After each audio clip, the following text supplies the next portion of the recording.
We open our tale overlooking the city of Alkenstar, the city of smog. This city of clockwork stands in a perpetual haze, claiming its space in the unforgiving Mana Waste. Twin districts rise on opposite sides of the Ustrati River. The Ustrati culminates in a massive waterfall that drops down to the bottom of the cliffs this industrious city is built upon. Ships can be seen hauled up and lowered down the waterfall using the technological marvel called the screw. To the west of the Ustrati, the industrial clamor and smog of the smoke side hangs like a curtain above the lower class citizens that work in the literal and metaphorical gears of Alkenstar. Across the river, towering over the inventors and merchants, is Skyside, home to the aristocrats and the wealthy.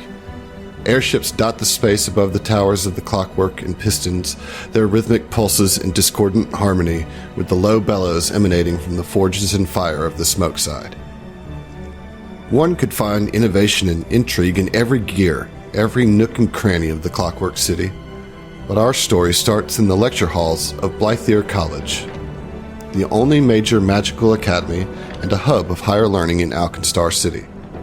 Invention rivaled magic in Alkenstar, but the boldest attempted to harness the wild magic of the Mana Waste and beyond into fuel for their creations. One such inventor stands before a crowd of patrons, peers, students, and the curious, prepared to make a demonstration. On the presentation dais, a middle-aged man stands before the hall. He is donned in clunky metal plating, his eyes covered with thick goggles, and a metal helmet tightly strapped on his head. A few of the man's wild, spiky blonde locks have managed to free themselves from the head covering, but most of this inventor's body is covered in protective gear. Next to the man is a large adamantine safe of Alkenstar's top make. The lock looks secure even to the most untrained eye, and the trained know this lock to be all but impossible to pick. To the right of the safe is a table with a pair of iron tongs and a smaller closed lockbox. The presenter seems to be fiddling with some last-minute preparations as the eager assembly looks on. The crowd is filled with a who's who of interested parties from the greater Alkenstar region. Among them is a blonde-haired halfling, the cherry of his cigar burning beneath the well-manicured mustache. His cold gray eyes look on almost hungrily, though his impatience bleeds a bit through his calm, collected demeanor. Across the aisle sits a dwarven woman with sepia skin and long black braids. She looks from the inventor to the lecture attendees and seems to take mental note of all who are present. A long, lanky human man with reading glasses and a Tudor bonnet that marks him as a high-ranking member of the Blythier College Academic Board stands and claps his hands with a sharp rap. "Okay, Mr. Gattleby. You have had enough time to prepare. Let's get on with your presentation of what is sure to be another failed experiment." A few chuckles rise from the crowd at that, but then the murmur dies to a silence as they all look expectantly at Gattleby, the armored inventor at the front of the lecture hall. Gattleby, a known misanthrope and eccentric, steadies himself and clears his throat to speak, though a gruffness fails to leave his voice. Ladies and gentlemen, my esteemed and not so esteemed colleagues, he says as his eyes cut to Professor Heidel, a few more laughs from the crowd at that. I'm here at my alma mater to present to y'all a breakthrough in combustion energy. Y'all might be aware of pyronite and attempts to harness its power into a stable form, but thus far, these efforts have proved to be unsuccessful at best and deadly at worst. Today, I am here to demonstrate that I have successfully stabilized pyronite. In fact, I've got some here today. And at this, the crowd agitates as nervousness nearing panic fills the room. Gattleby, I did not approve this. You said you were just going to share your formula, not actually bring pyronite into the college. Just jostling it can have devastating, destructive effects. We all know this. The crowd murmurs in agreement, yet the cigar-smoking halfling looks on excitedly, while the dwarven woman's sense of unease only intensifies. Gattleby just glares at the professor and presses on. With my new compound, I've been able to do what many have only dreamed of, and others have died trying to attain. However, before I continue, I need Mr. Muglin to extinguish his cigar, as we wouldn't want any premature fireworks. Vashon, for you, my good boy, it would be my pleasure. Does this mean you intend to indeed provide fireworks for these lovely attendees today? With a rare, uncharacteristic smile, Gattleby says, I do. Thank you for your cooperation, Mr. Muglin. Now, I would like you all to draw your attention to the safe you see here before you. Some of you may recognize this safe as one of the most highly rated and impenetrable adamantine gun cabinets made in the Clockwork City. Many a thief has been foiled by the safe. I ain't here to advocate larceny, merely using a widely recognized example for this here demonstration. A few more laughs from the crowd, though they seem to be coming from nervous energy rather than authentic amusement. Gattleby walks over to the smaller lockbox on the table and carefully unlocks and opens the lid. He then lowers the visor on his helmet and picks up the iron tongs. Vashon, please, I must insist that you stop at once. This is dangerous. Gattleby ignores the protesting professor and turns around to face the crowd with a pellet the size of a pea in the grip of the tongs. Professor Heidel's anxiety turns to laughter as he says to Gattleby, Oh my, you had us worried there, Gattleby. What is this, a snapdragon that our kids use for fun to play cups and rubbers? Gattleby's glare is masked by the closed helmet this time, but he again presses on with his presentation. This snapdragon, as my esteemed colleague so called it, is condensed pyronite, stabilized by my proprietary compound. At the word proprietary, Muglin's grin turns to a scowl. This small amount has more explosive power than any gunpowder that exists. I only brought this tiny bit, and I'm handling it with tongs, because despite your protests, Professor Heidel, I do care about safety. The combustive power of stable pyronite could revolutionize technology and the industry of Alkenstar. This has potential to make Alkenstar a city rivaling the likes of Absalom. Gattleby then gingerly rotates his torso, perhaps suggesting he isn't as sure of the stability as he is saying he is, or maybe it's just an overabundance of caution for safety's sake. He places the small pellet directly atop the uppermost hinge of the safe, and then takes a few careful steps back before putting the tongs back on the table.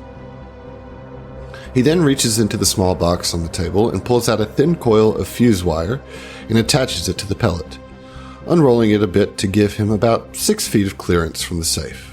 Okay, ladies and gentlemen of the front 2 rows, I must ask that you all stand back and take several steps back, as I don't want any small pieces of shrapnel to go astray.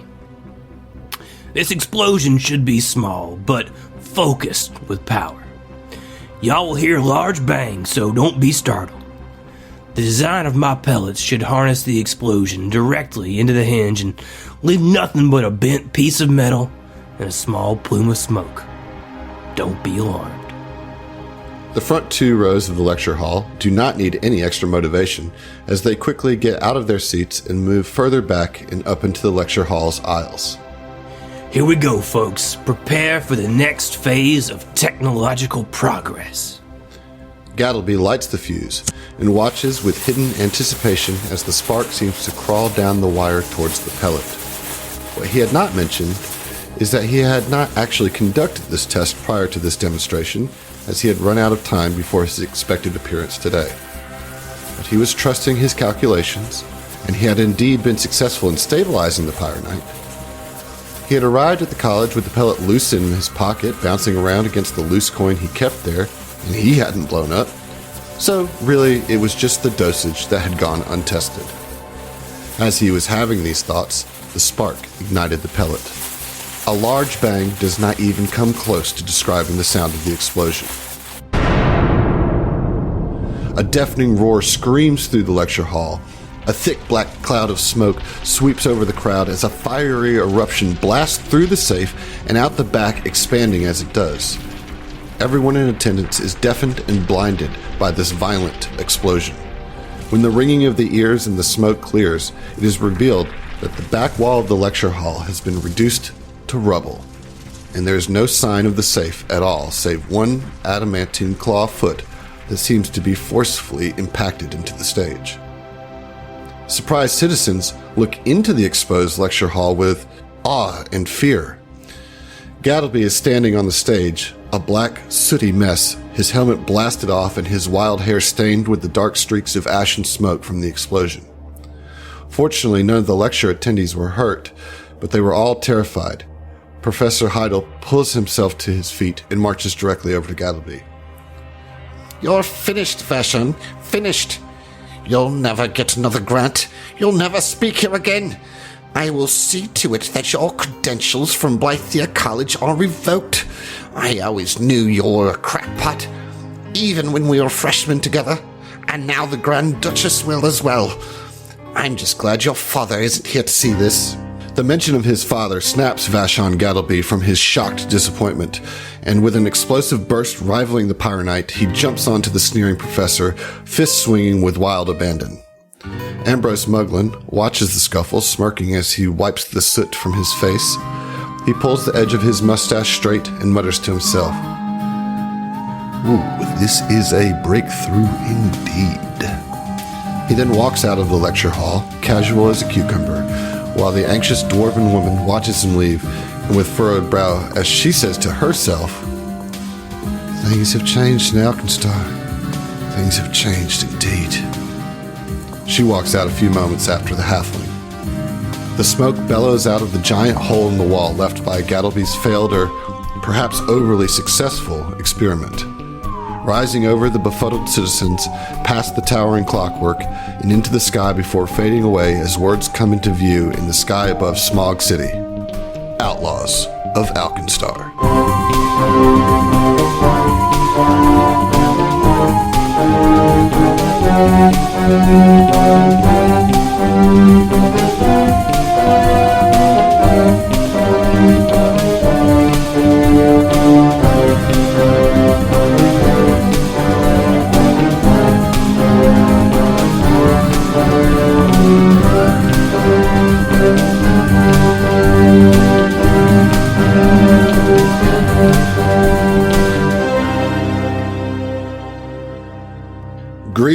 Greetings. Welcome to Under the Table, the newest show from the Strange Table Fellows Network.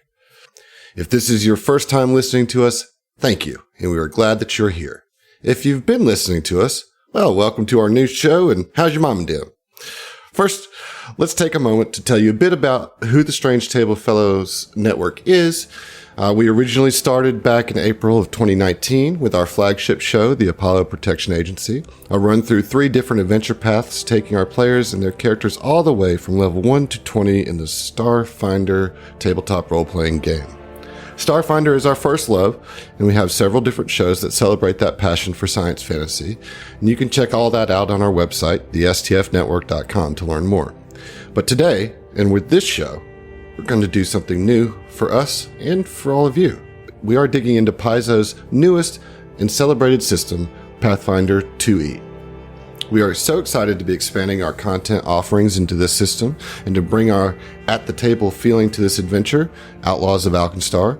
We will do our best to explain the rules as they come up in each episode, but we also want to make sure that the story is front and center, and even if you don't play these kinds of games, you can follow along and join us in the clockwork gears of this new tale. So, let's get right into introducing the cast of Under the Table. My name is Adam Kelly, and I will be this adventure's game master, or storyteller. My role is to present the environments, conflicts, and adversaries to the players, and respond to the decisions and actions that they make accordingly. This is emergent storytelling, and I'm merely here to set the scene.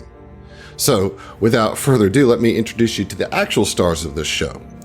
First up, I'd like you all to meet the bombastic bard, the belligerent buddy, the baby brother, and the best boy, Mr. Heath Parker. How are you, buddy? Tell us a little bit about yourself and how long have you been with the STF? Since the very beginning, my man. Hey, everybody, I'm Heath. If you're a fan of our other shows, you already know me. If not, what's up? I'm really not that belligerent. I don't appreciate that one. I'll take bombastic. I don't know about belligerent. It just depends on the how much wine you've had and how much skittermandering we're doing to you, I think. Yeah, well, that's a specific instance. Okay, fair enough.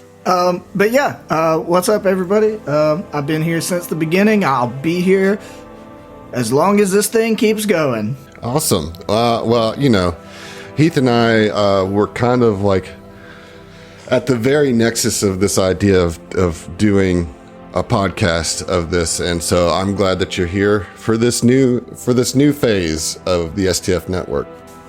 Yeah, I'm super excited for 2E, man. Yeah, it's gonna be fun. Been one of these shows for a while. Next up, it is my honor to introduce you to my NOLA neighbor, a neurotic narrator, a nuanced nerd, and sometimes my nervous nemesis, Mr. John Thomas, my good friend. Tell us about yourself. Hey there, Adam, and I very much appreciate that alliteration there. So, as he said, my name is John Thomas, and I have been with the STF podcast since its inception.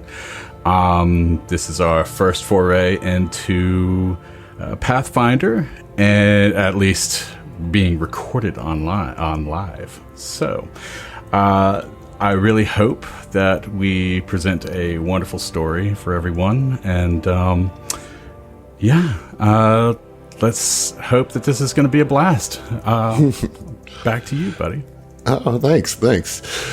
Coming around the corner, it is my great pleasure to introduce you to our next cast member, the staggering southerner, the squeeing streamer, the sinful saint, our own sweetheart sister, Mrs. Emily Summerlin. How goes it, Emily?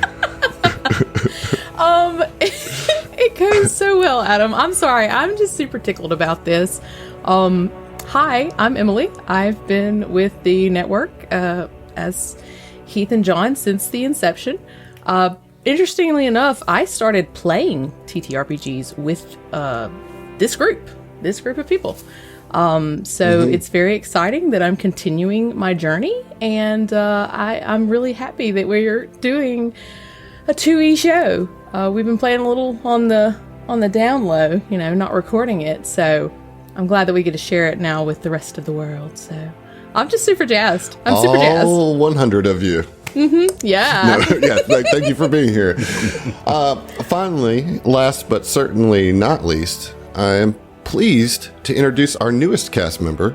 He is a gardening guru, a gallant geek, a growing gamer, and a gregarious gentleman. Mr. Dustin Robinette, welcome to the Strange Table Fellows Network as a main cast member, and we couldn't be more excited to have you here. Introduce yourself, my good man. Sup? Greetings and salutations, listeners. My name is Dustin Robinette. I've been with you since the beginning. You just didn't know it. Yeah, I've been in the background, listening, in spirit, waiting, watching. We've literally recorded him listening to all of our shows. Mm-hmm. So. If you want to see my head nods, it's a silent film. All I'm doing is nodding my head and gasping in surprise. But I'm very happy to be doing this with my friends, and like others, I've played Pathfinder, and I love it. It's my favorite system I've played so far, so I am very excited to get into the weeds. And yeah, Dustin's been with us. He's part of our OG gaming group that we had before we started doing a podcast, and so we're so glad to have this opportunity to have him here on this cast in a new main show, because you guys are going to love him. He's great. I love myself. Everyone should love their self. I love that. I will do my best. You know what? I love me too. You know what? It's important. Lest you feel left out, I want to say thank you very much for running this for us, Adam Kelly, the Admiral of Alliteration and all-around amazing advocate of TTRPG action. Oh, there you go. Boom. I love it. I appreciate it. Yeah, that's good. That's good stuff. Job. All right. Well, now that introductions are out of the way, I just want to preface this adventure before we get started for you all and for our listeners. First of all, if you haven't listened to each of the character introductions that are on this feed yet, I urge you to stop right here and come back after you listen to those. Those intros give you a glimpse of the motivations for each of our characters and a little history for them too. So I'm going to stop here, let you go do your thing. I'll be here whenever we'll all be here whenever you come back. Okay, so you've listened. We'll wait. Right? Yeah, that took forever. Yeah. Like, I didn't say eat a snack in between each one of them. Like, we've been waiting here for you this whole time. Explicitly say not to. So. That's on me. I'm going to need a beer. That's on me. That's our fault. We shouldn't have made them so long. Yeah. Right. All right, so let's move on then. Outlaws of Alkenstar is a steampunk-flavored Weird West adventure of revenge and invention. Alkenstar is in a region that is plagued with man-storms, making all magic even more dangerous than usual, but Alkenstar is also a technological hub full of marvels and innovation. Most of the flavoring will be Western as we go through, but like any great fantasy, the weird will be making its appearance. We here at the STF Network are big fans of narrative, but we also like to stay true to the rules and the guidelines of the game system that we are playing, so that the stakes are real and that the dice do help guide the story as we go. To that point, Pathfinder 2e is a high-stakes game with dangers in every encounter. We have done a good bit of prep play before this adventure, but we are still learning, so please join our Discord and let us know if we get anything wrong, and we'll do our best to correct it going forward, or just ignore it, depending on our mood. We reserve that right, but you can always tell us what you think. As I mentioned before, we hope that anyone can enjoy the show regardless of their experience with tabletop role-playing. So sit back, grab your favorite beverage and snack, except for the players, no eating on mic, and join us as we begin our adventure, in a tavern. Specifically. Yes. I would be disappointed if it didn't start Hey, there, man, we've played a lot of games together and not started in a tavern. Yeah. So, it's fine. It's fine to do it once. I No, I can't guess remember we're any of those. We get one. Is that what you're saying? Yeah. Yeah. Everybody Okay. gets one. All right. Well, let me set a little vibe music here. See if this will do what I want.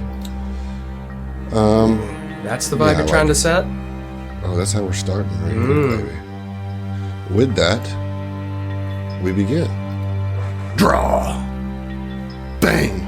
A crack of thunder fills the air. The smoking gun, held by a powerfully built orc man wearing leather chaps, vest, and a shiny sheriff's badge, holds everyone's attention. The orc slowly lowers the firearm, stowing it back in his holster. He carefully and deliberately walks up to a bloody dwarf, surveying his handiwork. I'm sorry I had to go down this way, brother. You picked the wrong side, and that I can't abide. He removes his pinched front hat, holding it over his heart. After a moment, he lowers his head. And then, the entire saloon erupts in applause as the pianist begins to play. The orc bows deeply, helps the dwarf to his feet, who also bows to the attending patrons. The two walk to the bar, arm in arm, and order a bottle of whiskey. Dinner and a show. Love it.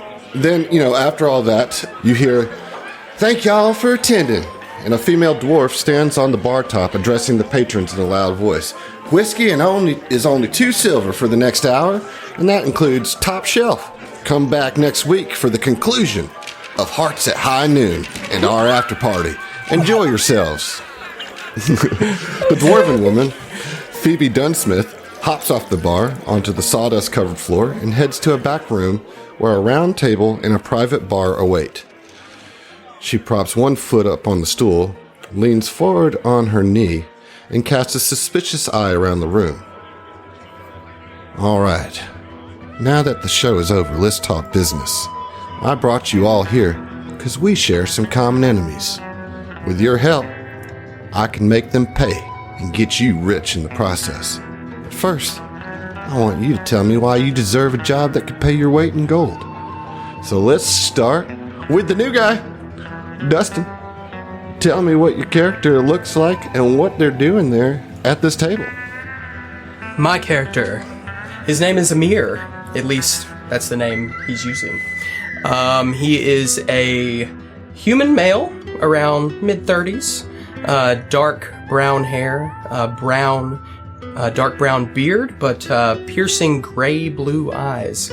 Besides his eyes, he looks like a normal person, except he's adorned with leather armor with lots of buckles and straps that hold liquids and other things, of use, for making things and stuff that I need. And I'm assuming that you said it's a round table with a bar there. So Phoebe, this dwarf actually have some art for Phoebe, which will give you some time, Dustin, to think about the answer to her question. All right, so here is what Phoebe looks like. Looks like a very cheerful and dangerous dwarf. Does she have a gap? I love it. Yes, she got like a little gap in her front teeth. She wears, like a white tunic with a big, like, kind of belt that has a bunch of shotgun shells in it. It's like a corset belt. I love it. Yeah, corset belt, yeah. She's got a large rifle. Axe rifle. An axe rifle. That's an axe rifle. Can't forget that. Yeah, slung over her shoulder, and a large mug of ale in her hand. At least she does in the picture. Right now, she's kind of sitting down and is basically giving you guys at least the heads up that you all have common enemies. So I'm sure all of your eyebrows might raise at that. And she wants you to tell her why you deserve a job that can pay your weight in gold. So Amir, you said, is how you're called now. Why don't you respond to that question? I have certain skills and payback. I have good motivation. Yes, payback is, I think, what we all have in common here. That a certain halfling and elf, if I'm not mistaken, that you all have some beef with. Am I correct in that? You are correct. Yeah, that is why we're here. All right, and what about you? And she cast her eyes upon your character, Emily. So you see a female something, not quite sure. She has pointed ears, but she has a dusty red color to her skin, and her hair seems to glow. It is red at the roots and moves to a subtle yellow that kind of like seems to burn almost. And she's wearing a typical kind of cowgirl get-up. Nothing too flashy, just some chaps, some boots, a vest. And she has a pretty nicely sized pistol at her waist. And she leans back in the chair and kicks her feet up onto the table. Well, I mean, it's like you said, Phoebe. We all got the same thing here.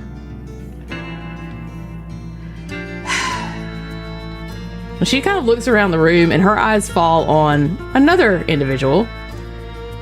I'm interested myself to see exactly why everybody's here. Some people in particular, I got a lot of questions about. I, for one, am here to fuck over, well, both of them. Muglin and Angelique. Or the special shield marshal that she is. And she's so fucking fancy. Show her what's what. And she starts to glow just a little bit harder, like her hair. All right. Most of my saloon here is made of wood, so trust me, we're going to get you that revenge that you want, but I would like to keep my establishment Sorry. not in cinders. sorry. But I'm glad you're here, and I know that you got some pretty good skills. Might be handy with that firearm you got slung to your waist there. I'll do what I can. Hopefully you don't have to use it, but if you do, I hope your aim is true. And she looks over to the person that... Did you say the name of your character? Oh, sorry, Jules. That Jules looked at. Heath, who are we seeing now? Yeah, I imagine across the table from Jules is a fellow named George, and he is also looks like something. He's got like tealish skin and fin-like ears, and multiple different hues of blues and greens in his flowing hair and beard. Very aquatic-looking individual, and he, in response to Phoebe, is like, "Yeah, I'm George. You know, we all got beef with one or the other. I'm just here for muggling, and I am very charismatic." Jules aggressively rolls her eyes.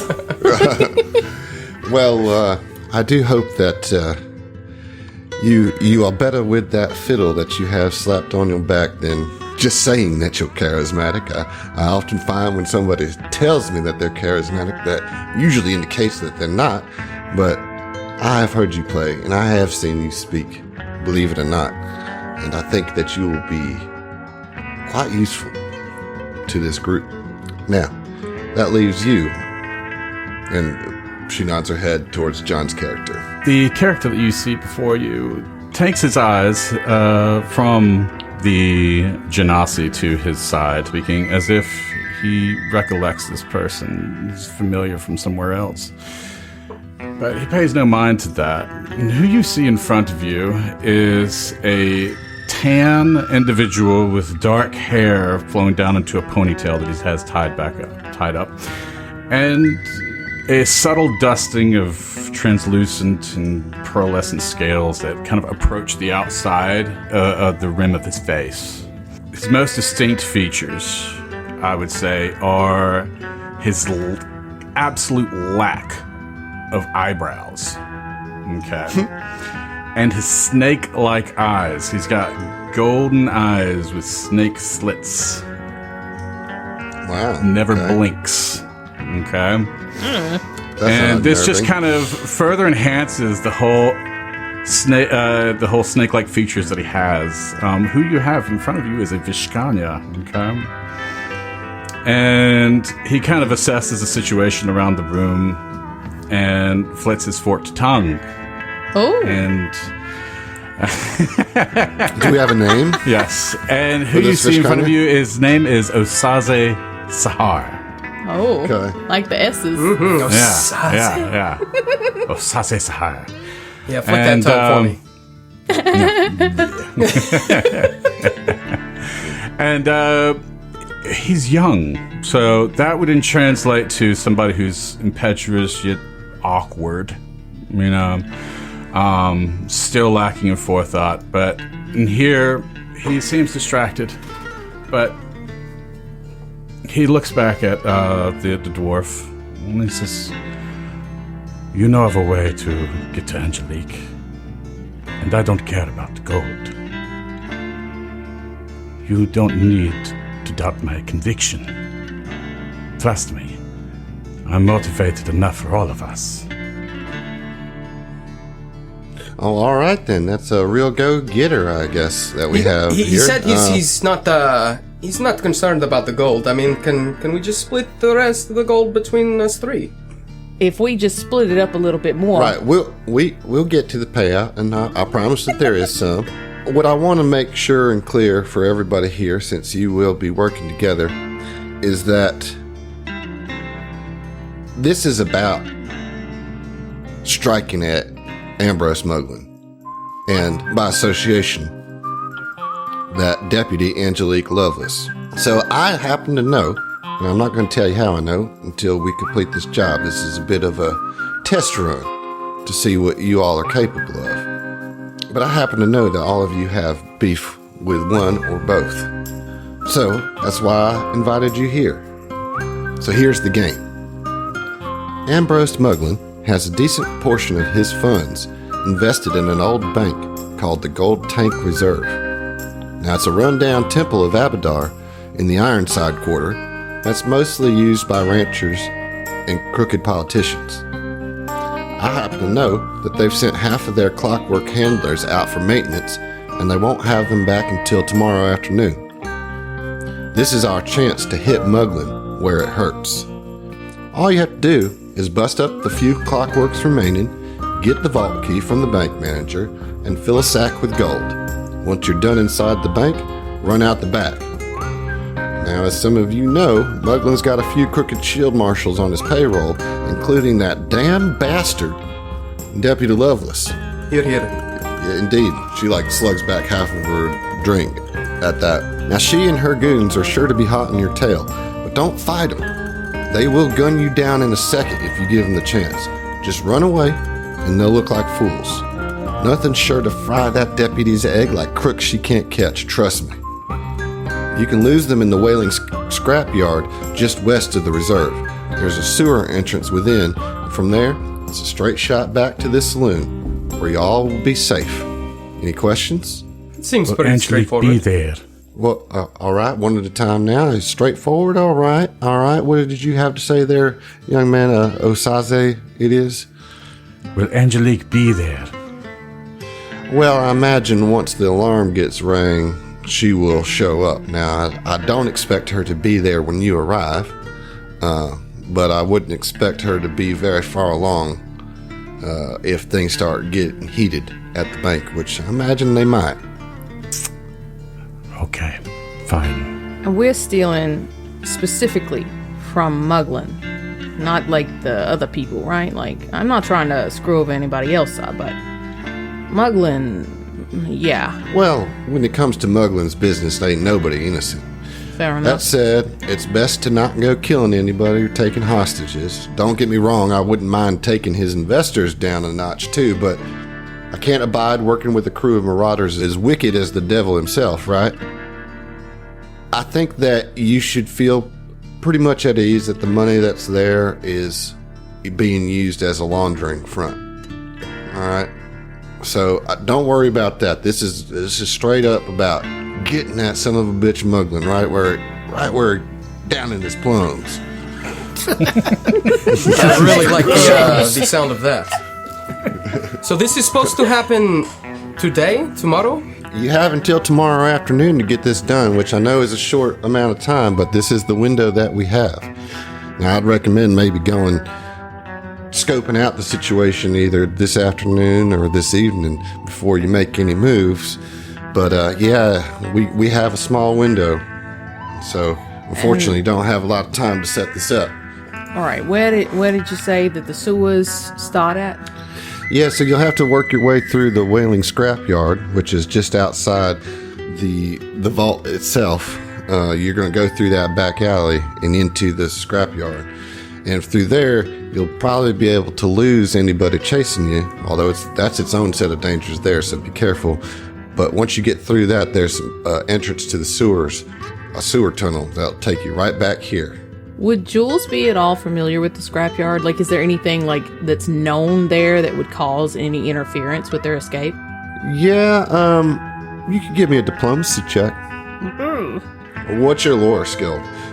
So yeah, when I know this will seem quite basic, just real quick, whenever I ask for a check like this, I'm basically asked, all of our characters have a list of skills that they're capable of doing at varying degrees. And there is a dice check number that they're trying to hit, otherwise known as a DC, or a difficulty check. And if they hit that number or beat it, then they will be successful. If not, they won't. But yes. I have firearms lore. All right, so that's not gonna really work here. So let's get the diplomacy. All right, I will do that. And you should be able to roll from your sheet because we're using Foundry as our virtual tabletop. For those that are listening, we do play virtually, although we do all know each other in real life from a former life. Who are you? Okay, So, diplomacy. It's looking real good with a 13. Yeah, you don't know too much about it, though you can certainly ask her directly Yeah. if you would like. Phoebe, okay, so alright, this scrapyard, just so we got all of our ducks in a row. I've never futz around in there much. Anything we need to be aware of? Any, gods, boogans of some sort in there? She shrugs, and all she says is, haunted. And then she throws back the remainder of her beer. Haunted. Haunted, you Swear. said? Yeah, look. I think it's time for maybe some whiskey, too, here in a moment. But we'll get to that in a second. Now, yeah, look, there's a rumor that it's haunted, okay? It's probably just the nail gobblers, though. That's a crew of goblins, and they live in them heaps. And if you need to resupply while you're there, you could probably trade with them. They're friendly enough, but if they offer you anything to eat, just don't look at it too closely. Hold your nose and swallow. All right, good to know. I think the best advice is to just not eat it. Maybe, but they might get offended. So, maybe make it look like you're eating. You do you. They're fine. They're just, they're proud of whatever it is that they serving you. Bless their hearts. Okay. Phoebe, I'd be remiss if I didn't ask. If we go scope out the place, we get there, and Muglin just happened, I know it's a long shot, but if he happened to be in the building, would we still get paid if we killed him? Can we murder him? Right. That's a fair question. I don't think he'll be there, because he's slated to be overseeing the repair of the clockworks that aren't going to be there. And look, I know that you guys are eager, and you guys feel like that you're pretty powerful and all that, but I'm going to suggest that you hold off on a direct confrontation with Muglin, because I happen to know that he is a bit scrappier than you might think. And What is he, like I happen level to 4, know- level 5? Yeah, I happen to know that y'all are a bunch of level 1, so maybe, pump the brakes. right. I don't care. I would As, as they say in the fighting pits, there's levels to this game, Right. Yeah. And listen, he's a greedy son of a gun who doesn't care who he steps on. And I've got plenty of my own reasons to get him. But let's just do this job, and we'll get to what's next. I think it's a bigger picture than just killing him. There's a whole story. In fact, you might even call it The Outlaws of Alkenstar. Look at it as an adventure. Maybe an adventure path, Yeah. even. I feel like you guys are just at the beginning of this path. Osaze is still just not getting it, and he's just like, yes, there's Angelique. We have to keep her. Oh, well, yeah, Deputy Lovelace, well, she's a crooked officer. She's in Muglin's pocket and does all his dirty work all in the name of the law. If you see a half-elf with blue-black hair and death in her eyes, that's her. You better run, 'cause she is a crack shot with a bad attitude. She don't miss, and she don't leave witnesses, and she looks directly at you, Osaze, when she says that. And being the impetuous young scamp that he is, he's, I will kill her first. Jules reaches over and just kind of pats your shoulder, like, all right, kids, settle down. Phoebe, what else do we need to know? Anything? We just, we take the loot, we get the key, we take the loot. So to get the key, the vault's going to be locked, so you're going to have to deal with the bank manager, but that should be easy enough. It's a Muglin crony named Dresh. They might put up a fight, but with the fire that I see coming out of this gang right here, I think you'll be able to handle that one all right. As far as the clockwork models that are there, usually there's about half a dozen of them, but most of them are out on maintenance, so if you get there before tomorrow afternoon, you shouldn't have to deal with very many. Last thing I could suggest to you is when you do get to the scrapyard and you do run into the nail gobblers, they might could get you a map of the sewers to make it a little bit easier. On top of that, I want you guys to take this because, well, it's going to be hard to be running with all that gold unless you got this. And she pulls out a bag of holding type one, which she wants you to use to stow the stolen gold. And then she presents to each of you a hat of disguise. Oh, nice. Ooh, nice. And here's a few things you might be able to use. I don't know if you need them. And keep that pouch, though. Put all the gold in it, right? Otherwise, it's going to slow you down. And then I would recommend that you put on your hat so you keep your identity secret, given that all of you are kind of on the run from the law. But don't muss them up. I want them back when they're done. These are fancy hats. What do they look like? You tell me. What do you want your I want it to look exactly like my current hat. Mine's an Indiana Jones like fedora, wide brim. Nice. And it doesn't go with what he's wearing, but he still likes it. He's like, ooh, nice hat. Yes. Curved tan cowboy hat that is just soaked in sweat around like the crown. The Dundee hat. Dundee? Nice. Okay. All right. Yeah. Perfect. I love it. What about you, Heath? How's George's hat disguise? I don't really do hats. It messes up my flowing locks here. Yeah, don't want to mess up his bouffant. What you got, Real like a bandana? Yeah. All right. Yeah. Okay. So you're just like, he now has a disguise bandana? He hands out one He's got disguise bandana? He's got a bandana of disguise. I was like, oh, I'm sorry. I didn't know that you didn't want to mess up your hair. Here, have this bandana. Bandana, obviously. Dunsmith excuses herself and says, look, I'll let you kind of talk out what you want to do, get to know each other a little bit more. In the meantime, can I get you anything to drink, to eat? And I actually put a menu in our Discord chat. Oh my God. I'm so excited. That you can choose from. This is going to be so fun. I got to see this. Bread of the day.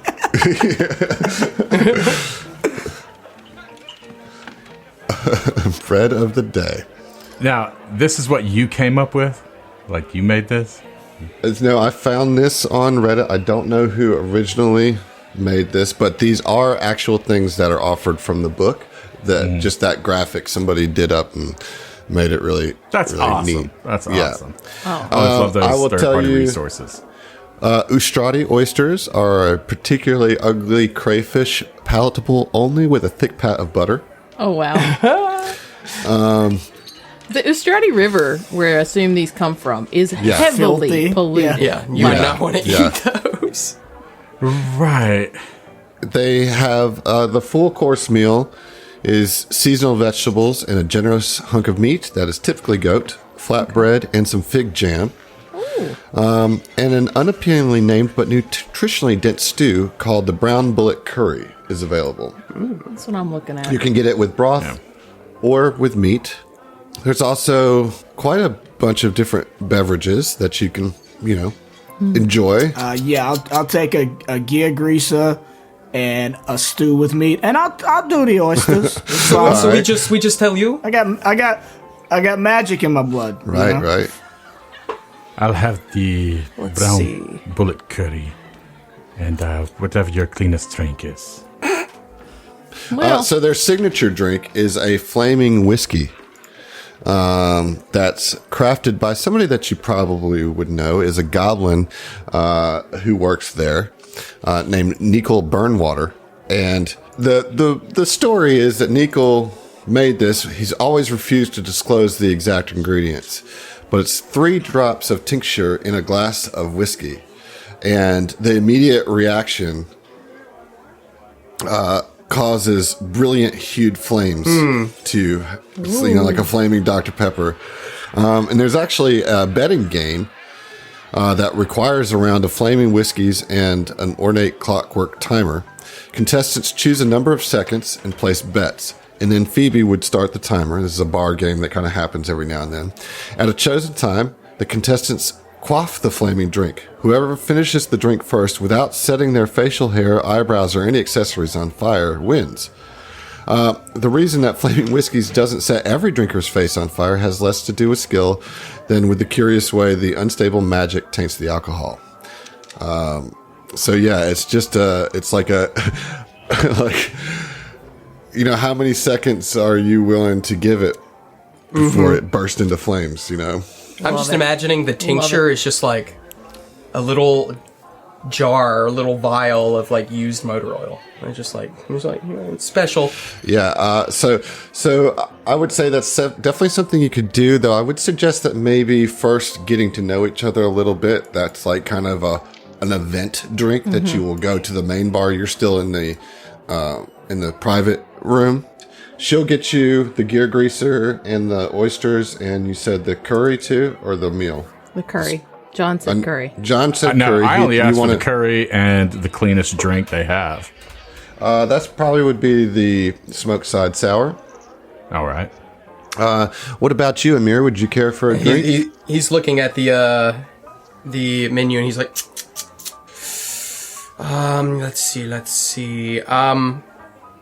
I will get I don't like all these names. Just give me a double whiskey, and the curry.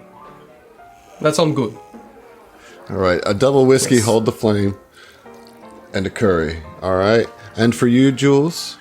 Let me go ahead and get the flaming whiskey and shoot. Well, the flaming whiskey will be at the bar now. That's a whole show now. We can't. Oh, I'm sorry. I just meant regular whiskey. I'll bring the flame myself. Oh, all right. No, but can I get the oysters with that? I'm not the only one, or somebody else isn't the only one with fancy blood around here. And she would look over at George. All right, now this tonight's meal is on me. All right, now I want to change my order. No. There it is. I purposely waited until the order was in Smart. before I told you. I have received new information. Yes, That's smart. let me put it this way: you get one drink and one meal, and I'll throw in the oysters, just because they're about ready to go. Yeah, they're about ready to turn. For the table. We got to get rid of that stock. 80-60 oysters, they turn. Yeah. All right, so Phoebe takes your order and she says, I'll make sure that somebody brings it right back to you. I'm going to go back out and make sure everything's going fine in the main bar room. Y'all get to know each other, discuss what you're going to do. And if you want to do that flaming whiskey, come on out after you're finished. And but I would recommend keeping your wits about you, because as a reminder, you got to do this job before noon tomorrow. So just throwing all that out there. All right. And she walks out. So now the four of you are sitting at a table, and only 5 drinks, and we cut ourselves off. Okay, 5 drinks. Drink minimum. So Maximum. George turns to Osaze and Amir and is like, "Gentlemen, don't think I'm being rude. We'll do some introductions here in just a second. Jules, could I have a moment of your time?" Of course, Judge. She would And get up. so he walks over around the, I imagine there's like a hallway. He walks around so he thinks nobody can hear. Jules, what the fuck are you doing What here? the fuck are you doing here? Judge, you're supposed to be better than this. What are you doing? What are you doing? Phoebe's fine. Don't get me wrong. What the fuck are you doing here? If Mom ever found out about this, oh my God, she'd lose a wig. What are you doing? Don't bring Charlotte into this. Listen, don't you take Charlotte's name in vain, okay? Don't you bring Charlotte into this, okay? Listen. Well, seriously though, what are you doing here? You know what I do. You know what I'm into. You're better than this. I got a score to settle with Muglin. That's all you need to know. No. You don't tell me what I need to know, little brother. You tell me what I am asking you for. Like Don't little brother me. You're 2 seconds older. Listen. How about Amir and Osaze roll a perception check against? We can hear all of this, you know. Yes, let's Like, do it. Yeah, I mean, they're basically we can yelling still at hear each you. other. We're like Yeah, we whispering. can hear We say you. whisper. Yeah. So we'll say that this is going to be against their, I guess, deception. Well, Or stealth, or stealth. Yeah, we'll say stealth against your stealth DC. So what that's going to mean is you're going to just add 10 to your modifier. All right. You don't have to roll, Jules or George. You just add a flat 10 to your modifier, and that's the DC that then our perceptions are trying to go against. Gotcha. We hear nothing. No, What would you roll? You guys know. gotta say the I numbers. rolled a 10. A 10. Okay. What I about rolled an Osaze? 11. All right, so yeah, you see them kind of like go into the doorway and like they're definitely like animatedly speaking to each other, but you can't make out what they're saying. And I almost want to say that it's they kind of quickly switch into that like twin speak that twins have, like that they kind of have their own language, you know, and they're like a lot of shorthand that happens as they're having this discussion. But yes, you do not overhear it, so you are not privy to the information that they were related. But we see like them like arguing, right? Yes. I'm just gonna like lean over to a what is it? Osaze? Osaze, yeah. Like Osaze. They have to have some history, right? I bet they are either in a relationship or they're related somehow. Honestly, their accent is so thick, I haven't been able to understand a word they have said. But you understand me, right? Yes, yeah, I mean, very clearly. You speak very clearly, but I've honestly never heard their accent before. It's certainly far away from here, that's for sure. I haven't heard it anywhere else, but... It's amazing. All right. But we haven't introduced ourselves. Emir. It's a small handshake, you know? Yeah, I am Osaze Sahar. It is, I guess, pleasure Osaze to meet. It's a difficult name to pronounce, but it's Osaze Sahar. Osaze Sahar. Close enough. Okay, it is a pleasure to meet you. Hopefully we will not die. I just hope they do not drag us down with their bullshit. So yeah, Did we hear that? No, I don't think so. I feel like you guys are pretty wrapped up in your. Yeah. It's like, you're way too invested. Emir's just in going to this. say, well, let's wait and see. Yeah, so you Whatever guys it are is, like- kind of carrying on your thing. Is there more you guys wanted to say, or was that just kind of like establishing that little bickering? Right. Yeah, no, I mean, like George, they're still fussing at each other, but George is like, look, I've got beef with Muglin. This is the way to get to him, to take him down, and that's my only prerogative here. I'm surprised you didn't see the freaking wanted posters on the way here. Sorry, I probably couldn't see him past my own. They kind of fucked me over recently. I don't know if you heard about like my well, you wouldn't have told you about that. But anyways, listen. If you're in this, fine. I got your back. You got my back? I mean, yeah, we're blood. May not get along, but I'm not gonna leave you hung Listen. out. But we got to deal with some freaking snake kid. Listen, he can't be any worse than fucking Sean. Okay, so like fucking Sean. Sean. Yeah, I mean that's the Sylvie. It's no way he's a fucking Sean. Yeah. Well, I guess let's like go talk. Yeah, to him yeah. about it, All right. see. Just keep your head down. You know, that's what I'm saying. That's all I'm saying. You got a flashy personality. Yeah, well, and I got fucking fins for ears as well. Well, So I mean, it's like, I didn't want to call you out like that, but if you call your fucking self out, fine. yeah, well, I'm Anyways, just saying, like, I'm really glad guys to start off with, because I'm gonna need that, because my fucking fish ears are all over every wanted poster in town. I mean, yeah. All right. Just awesome. Yeah. So you guys rejoin at the table. And Emir's just going to say, love of squirrel. Oh God, no! Oh, fuck no. Are you kidding me? Obviously. We're related. Can't you tell? And like, You guys we couldn't look any more alike. opposite.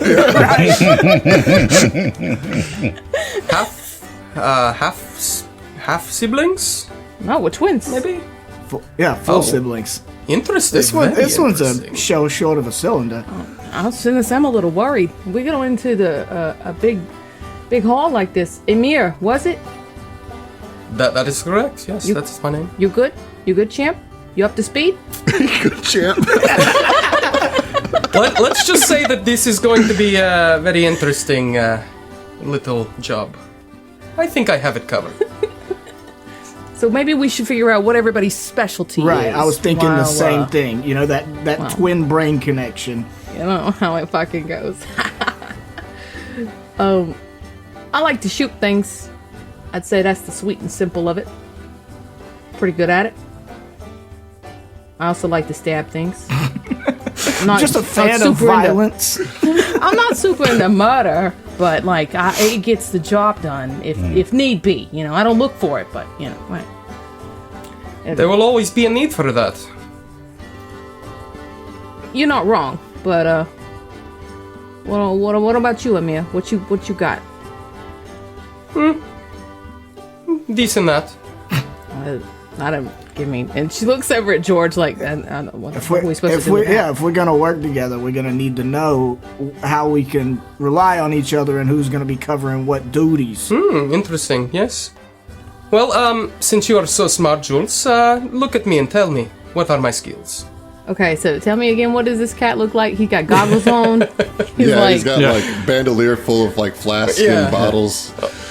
Well, he doesn't have any goggles on right now. He is kind of dressed in like purposefully drab like outerwear, like a coat, like a very worn coat, but inside there's like buckles and straps and little pouches and vials of reagents and materials and things like that. Oh, you're a drug dealer.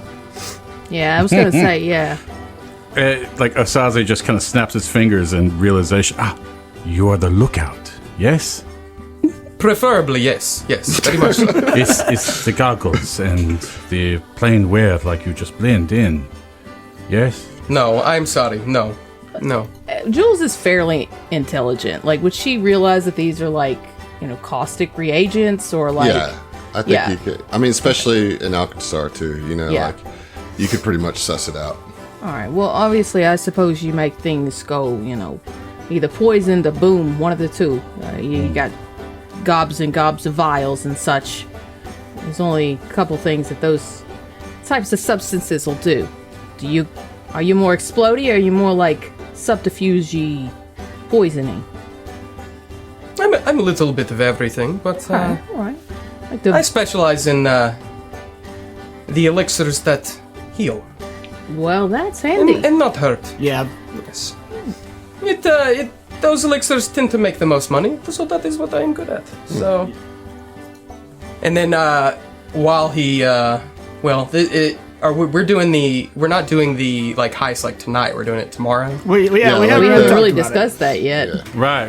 We're going through them. Yeah. But yeah, like right now, you're just introducing each other, and then we'll get to the heist probably next episode, or like the planning of the heist next episode. So I have like all of my my reagents and stuff like spent already for the day. So I have like my I am an alchemist, if you couldn't tell. And and I just take out, you know, some of the already prepared healing elixirs, and I just like, you know, throw two of them to each. Oh, cool. So you got us covered on the hangover. That's what I'm hearing. Yes, the healing elixir will work on hangovers, but there's a lot of other things going biologically for a hangover, so it will help with the pain. But like a little red like slime starts to come out of his coat. What the fuck Jules is that? immediately draws her gun. And George pulls out a gun. George pulls out a rapier. You have something on your shoulder. Hey!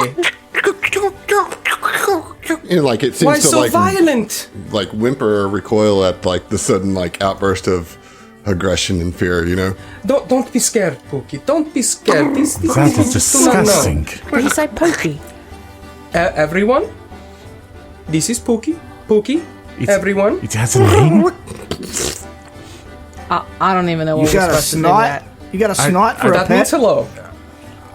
I'm very It's an confused. ooze. It's an ooze, but they share similar viscosities. Okay. All right. right? He's cute, yes. It's adorable. I made him myself. I had a beholder and all that. But do you have Is any? there something you want, Pookie? It just kind of like squelches up against your neck. Hate it.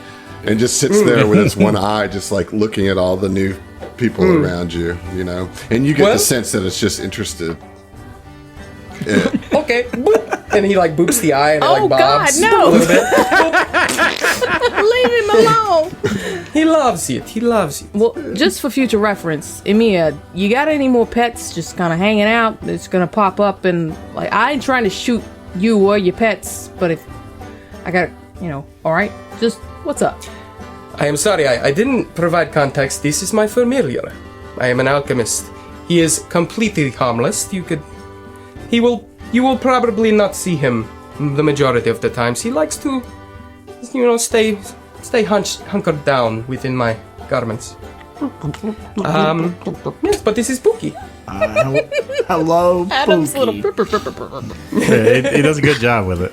Good Foley work with that. That leaves Heath and John to kind of talk about Yeah, well, I your was going to skill say, sets. so I'm assuming our young friend here, are you a poisoner? I don't mean, I feel like that's insensitive, but like, I think that's insensitive. what do you do? I'm sorry, I don't mean to start off on the wrong foot. And thankfully, because he would actually take offense to that, but thankfully he's so fixated on this familiar that he like almost your voice is just almost background noise. It's like, you know. And so he's just kind of like looking at it because he's never seen anything as confusing before. Yeah, George is you like, know? Hey, you hear me? Yes, I am your blade man. Blade man? All right. So- You just a Yes. He's I will be up front. In case anything happens to get too close, I will be there. all right. Well, I mean, at least we've got somebody handy with a pistol and somebody handy with a sword, knife. What kind of blades? Yeah, Jules pulls out a kukri and kind of like sets it on the table, like, yeah, what's your pick your poison? Pardon the parlance, but It's like, yeah, The guy with the literal crocodile that. Dundee hat. That's not a knife. I don't know why I love not a pardon knife. the parlance so much. Pardon the parlance. And his eyes immediately go to the curve of the blade, and he appreciates that. It looks quite like a fang. This is mine. So, and then he pulls out his flissa. And that is a basic way to say it. It looks the most like an elvish sword, so without like a crossguard on it. So it's kind of in between a short sword and a dagger, okay, in its length, okay. But no crossguard or anything attached to it. Just best way I could describe it's it like is the that it Lord looks of like the an Rings elf sword, that you'd style imagine. swords. Okay. Yes, very much, very much so. Yeah. It's very sleek, very slender. And it's a single edge. Yes, single-edged. Yes, and pretty. yeah, and very then he's and he just kind of reaches over, kind of loosens the sash a little bit, and he puts down his mangosh. You say which is mango? his parrying dagger. That is mangosh. I don't expect you to know that word, but it is just simply a parrying dagger. Oh, Yeah, don't be gauche, George. It's a mangosh. You get it? Mangosh. You get it? anyway. Come on, it's funny. George, laugh. Well, no, like I said, it's good deal. If you're good with the swords, I'm sure we'll be happy to have somebody who can, stick up for us and handle themselves in a fight. That's not really what I'm great at, personally. The gift What are of your gab. skills? I'm by trade, I'm a performer, and he like holds up his violin case. It's like, yeah. That's where I remember you. Yes. Rays of Chalmeray. I love that Oh, song. you've heard it, yeah. Yes. I was over at the Hippo when you were playing. Oh, cool. Yeah. That was a rough night for me, but Yes. But yeah, And Did you say the he just hippo? Immediately recollects on something that happened on his own. So right. yeah, Yeah. immediately For everybody. sours his mood. Right. Immediate sour mood. But yeah, that's the Hotfoot Hippodrome. I've played there a couple of times. One time, Interesting. kind of recently. But yeah, I might have seen you. I am sure during this little excursion I might hear some of your talent. yeah. Well, I am you may interested. have. They call me John Murray George on the circuit. So we have our table of heroes. We've gotten to meet them. We know a little bit about their skill set. Speaking of heroes, let's talk about hero points. Oh, All right, Okay. hero points is a currency in Pathfinder 2e that has a few uses. Most notably is that you can re-roll any d20 roll, which is the main dice, a 20-sided dice that gets rolled for all these checks that we're doing.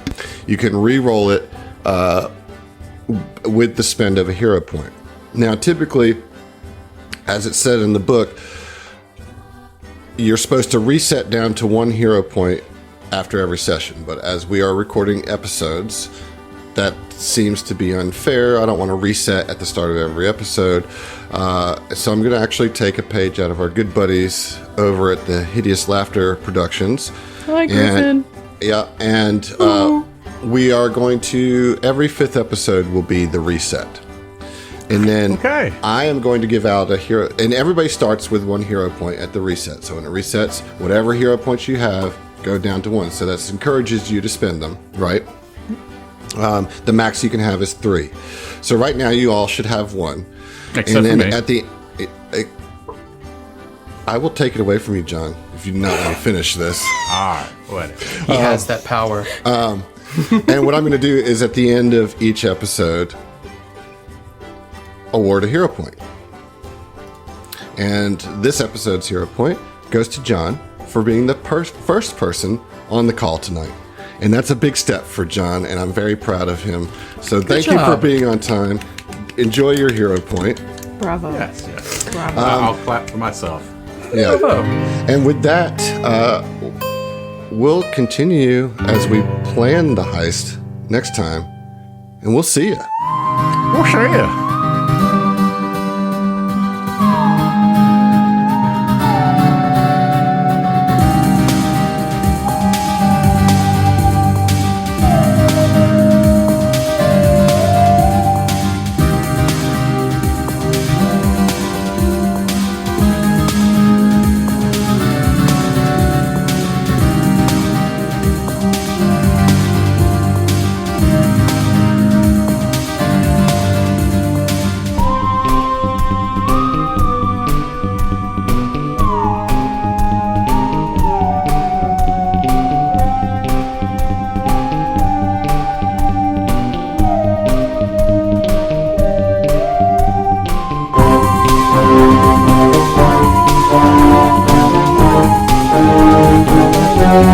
Thank you.